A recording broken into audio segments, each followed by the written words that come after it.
आज के समय में ना हमारी जो सबसे बड़ी मानसिक समस्याएं हैं, जैसे स्क्रीन्स की वजह से होने वाली थकान या लगातार काम का दबाव। हाँ, काम का दबाव और एक अजीब सी बेचैनी जो हमेशा बनी रहती है।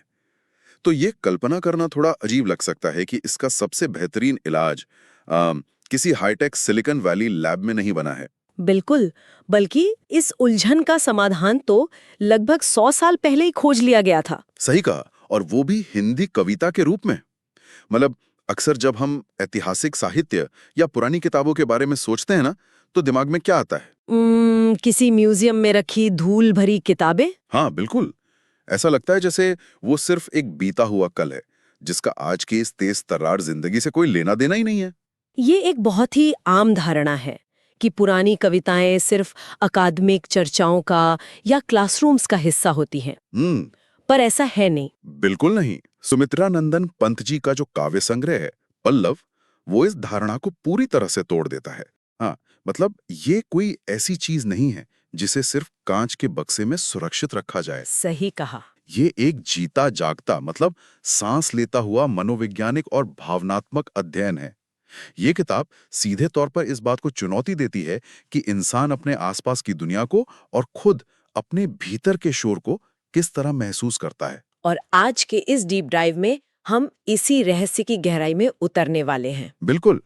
हमारा उद्देश्य हिंदी साहित्य के छायावाद युग की इस महान कृति पल्लव के पन्नों के बीच छिपे प्रकृति प्रेम, सौंदर्य बोध और उन बेहद कोमल मानवीय भावनाओं के खजाने को समझना है। मतलब ये सिर्फ एक किताब के बारे में जानना नहीं है। हाँ, बल्कि ये समझना है कि कैसे 100 साल पहले लिखे गए शब्द आज के इंसान के मानसिक तनाव को कम करने का एक सटीक ब्लूप्रिंट दे सकते हैं। एकदम सही। तो चलिए इस सफर की शुरुआत सीधे इस किताब के शीर्षक से ही करते हैं, पल्लव।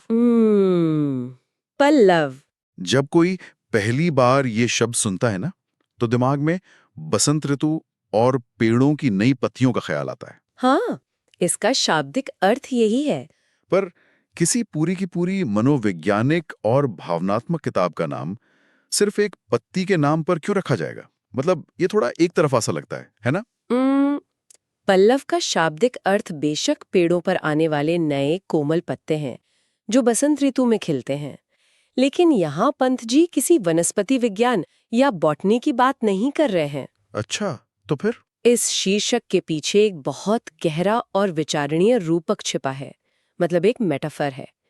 पतझड़ और बसंत की पूरी प्रक्रिया को अगर ध्यान से देखा जाए तो बसंत में नई कोंपलें तब तक नहीं फूट सकती जब तक पेड़ अपने पुराने पत्ते न गिरा दे। बिल्कुल, जब तक कि पेड़ अपने पुराने सूखे और मृत पत्तों को पूरी तरह से गिरा ना दे। पुरानी चीजों का जाना नई चीजों के जन्म लेने की सबसे पहली शर्त है। क्या बात है! तो पल्लव के जरिए कवि असल में एक बहुत बड़े आंतरिक बदलाव या कह लें एक वैचारिक पुनर्जन्म की बात कर रहे हैं। इस वैचारिक पुनर्जन्म को समझने की कोशिश करते हुए ना मुझे एक बहुत ही आधुनिक उपमा याद आ रही है। अच्छा, वो क्या? मतलब आज के समय में इस प्रक्रिया को समझना हो तो स्मार्टफोन का उदाहरण बहुत सटीक बैठता है। स्मार्टफोन? वो कैसे? जब हमारे फोन में बहुत सारी कैश्ड फाइल्स जमा हो जाती हैं, बैकग्राउंड में दर्जनों एप्स चल रहे होते हैं, तो क्या होता है? फोन हैंग करने लगता है, धीमा हो जाता है। हाँ बिल्कुल। उस वक्त हम क्या करते हैं? हम फोन को रीस्टार्ट करते हैं, उसकी रैम क्लियर करते हैं। सही बात है। सारा पुराना और अटका हुआ जो डिजिटल कचरा है वो साफ हो जाता है और सिस्टम अचानक बिल्कुल नया और तेज महसूस होता है। तो क्या ये कहा जा सकता है कि पल्लव भी मानव मन के लिए एक तरह का मनोवैज्ञानिक रैम क्लियरेंस है? ये बहुत ही शानदार उपमा है, जहाँ सारे पुराने, बासी और थका देने वाले विचार झड़ जाते हैं और नई भावनाएं जन्म लेती हैं। एकदम सही। इस आधुनिक उपमा ने पूरी प्रक्रिया को बहुत ही स्पष्ट कर दिया है।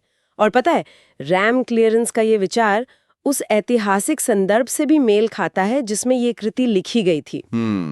ऐतिहासिक संदर्भ मतलब उस वक्त साहित्य में क्या चल रहा था? इसे समझने के लिए हमें छायावाद से ठीक पहले के दौर यानी द्विवेदी युग को देखना होगा। उस समय की कविताएं बहुत ही नियमबद्ध, कठोर और उपदेशात्मक होती थीं। मतलब बहुत ज्यादा रूल्स और रेगुलेशंस। बिल्कुल।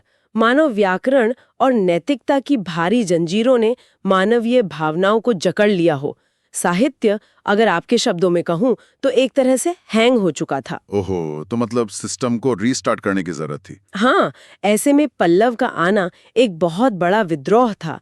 पंत जी ने उन पुराने कठोर नियमों के पत्तों को झड़ाकर कोमल, नई और व्यक्तिगत भावनाओं के पल्लव को जन्म दिया।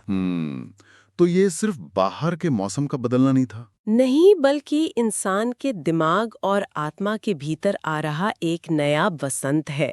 और जब इंसान के भीतर ये मानसिक बसंत आता है ना, तो उसका पूरी दुनिया को देखने का नजरिया ही बदल जाता है। ये सचमुच एक दिलचस्प नजरिया है। तो अगर मन के भीतर ये बसंत आ रहा है और इंसान अपनी भावनाओं को फिर से रीस्टार्ट कर रहा है, तो यहाँ एक सवाल उठता है। जी बताइए। पंत जी ने इस आंतरिक बदलाव को व्यक्त करने के लिए प्रकृति को ही अपना माध्यम क्यों चुना? अच्छा सवाल है। क्योंकि यहां मैं एक बात को लेकर थोड़ा उलझन में हूं।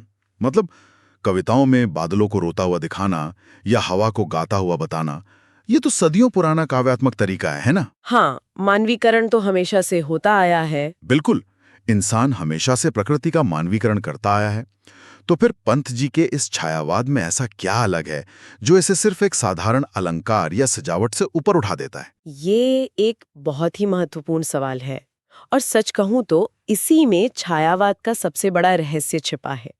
वो कैसे? देखिए, पुरानी या पारंपरिक कविताओं में प्रकृति सिर्फ एक मंच या एक बैकग्राउंड हुआ करती थी। मतलब सिर्फ एक सेटिंग की तरह? हाँ, अगर कवि उदास है तो वो बस ये कह देता था कि देखो, आज आसमान भी उदास लग रहा है।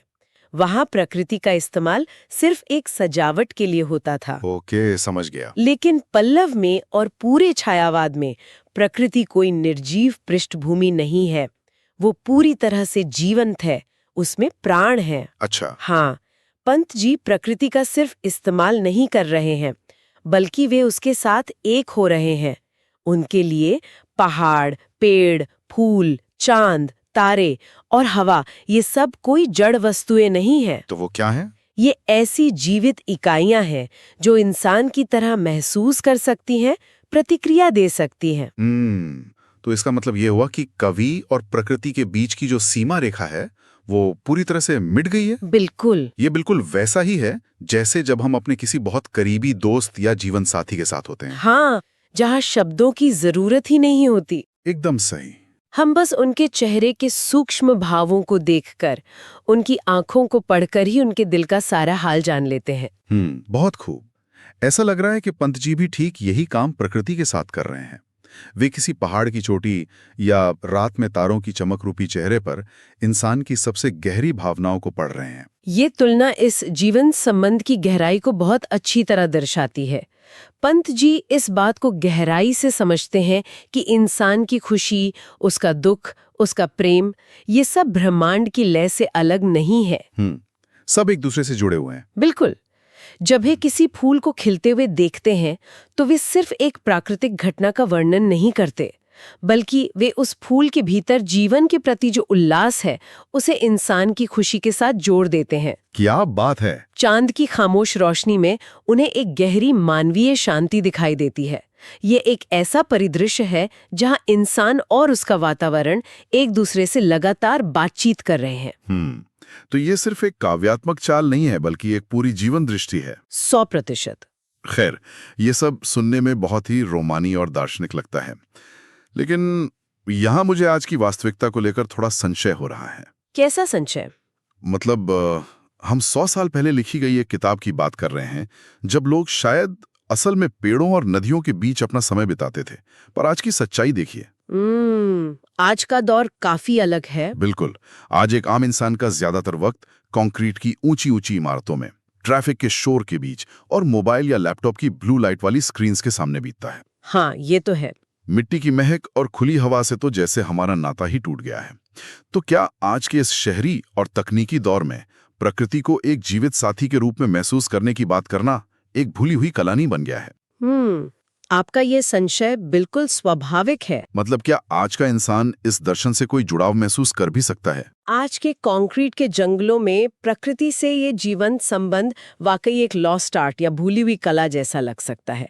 लेकिन यहीं पर इस साहित्य की प्रासंगिकता और भी ज्यादा बढ़ जाती है। वो कैसे? देखिए, इंसान ने भले ही अपने आसपास लोहे और सीमेंट की दीवारें खड़ी कर ली हों, लेकिन उसकी मूल मनोवैज्ञानिक संरचना आज भी वही है। अंदर से इंसान नहीं बदला है। बिल्कुल नहीं। हमारा दुख, हमारा प्रेम, हमारी उम्मीदें और हमारी चिंताएं, ये सब आज भी वैसी हैं जैसी 100 साल पहले थीं।